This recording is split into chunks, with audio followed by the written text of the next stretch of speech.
Doki Doki Literature Club. It's a video game.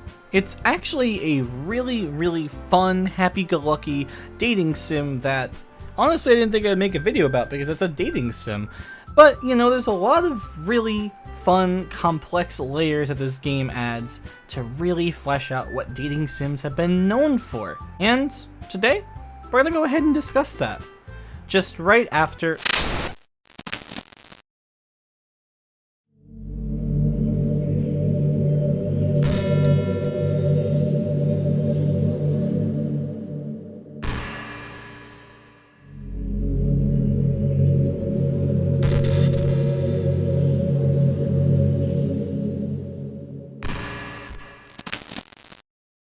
Doki Doki Literature Club is one heck of an experience. If you really enjoy psychological horror games, Doki Doki Literature Club is actually one I would highly recommend if you have yet to play it. It is quite surreal. This game portrays itself as a cutesy dating simulator, you know, typical anime dating sim that you would see, and not that there's anything wrong with those kinds of games, it just kind of comes off a little off-putting for a lot of the Western audience, from what I remembered hearing. And people were like, oh, what's this dating sim? Why is it the most popular game on Steam? And, you know, why are people making videos on it? And what's so shocking about Doki Doki?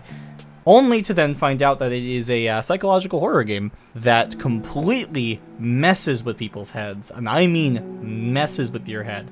I'm talking like Psycho Mantis from Metal Gear Solid or Scarecrow. You know, you have Psycho Mantis reading your memory card in the first game going like, I can see into your mind.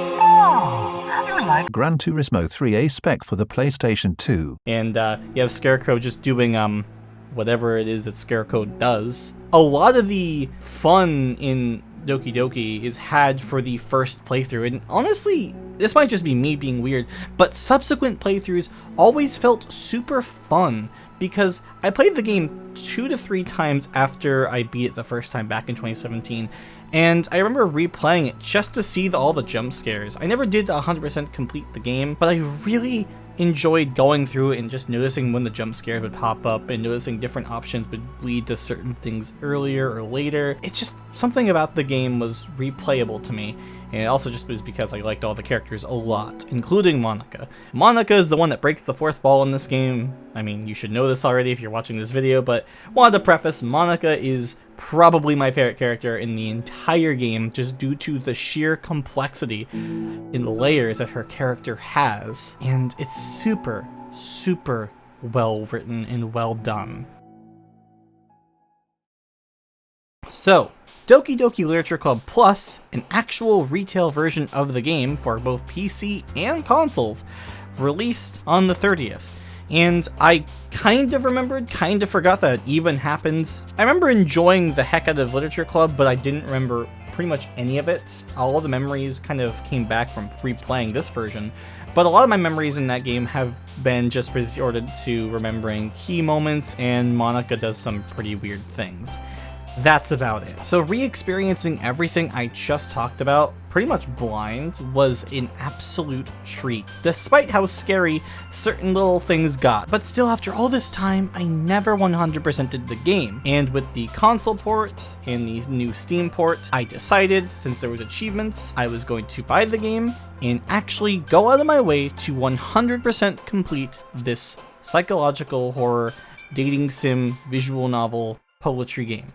That's a lot. And as of recording, I have still yet to fully 100% the game because there's some extra stuff that I didn't do. All the stuff I haven't done is all the new content, so I'm excited for that. But what I have done is do every single character's route and see the true ending of the game. So once you 100% complete Doki Doki Literature Club, you get a written letter from Dan Salvato, the creator of the game. And in this letter, it's a thank you for, of course, going out of your way to see the true ending of the game, making sure you see every event for each corresponding girl, and not only that, but doing it all on one character. So, it was really fun. It takes a lot of time and it takes a lot of planning beforehand, but once you do it, it is so worth, because this letter is written directly from the creator of Doki Doki. And it spoke to me quite a lot. I remember when I was reading through it, I was holding back tears and genuinely, like, smiling. It was super wholesome.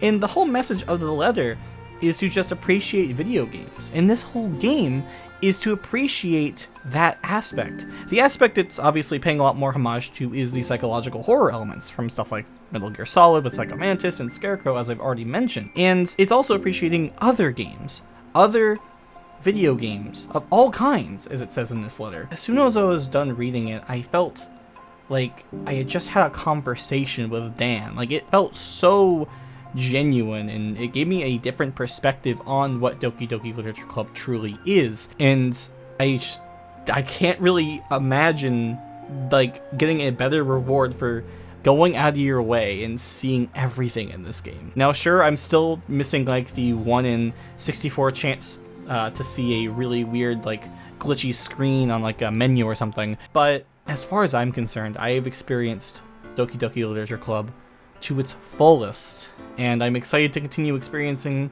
the rest of the Plus content. Point being, local dork here on this channel absolutely loves Doki Doki Literature Club, and I think you should too. And this letter and the whole game itself proves that even after all this time, this game still stands up pretty nicely with the rest. And with that, I'll see you guys in the next one. Make sure you stay hydrated, and stay hydrated.